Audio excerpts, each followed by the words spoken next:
محققان معتقدند درد پریود میتواند به اندازه حمله قلبی دردناک باشد. بیش از 90% زنان از سندرم پیش از پریودی رنج میبرند که حدود 1 یا 2 هفته قبل از قاعدگی رخ میدهد. شایع‌ترین علائم آن عبارتند از نوسانات خلقی، اضطراب، خستگی، تغییرات اشتها، حساس شدن سینه‌ها، مشکلات خواب و سردرد است. در چرخه قاعدگی زنان در هر ماه تخمک از تخمدان آزاد می شود، سپس تخمک به سمت رحم حرکت می کند. در این حین اگر تخمک بارور نشود، پوشش داخلی رحم از طریق واژن می ریزد و جریان خونریزی اتفاق می افتد که به آن شروع پریود یا عادت ماهانه می گویند.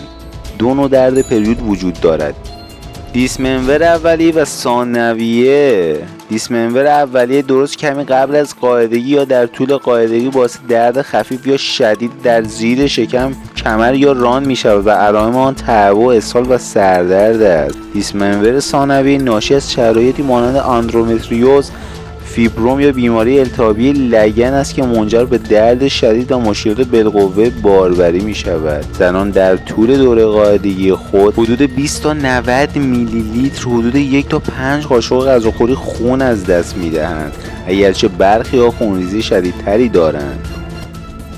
اگر عاشق دانستنی و فکت های جالبی، حتما چنل من رو سابسکرایب کن.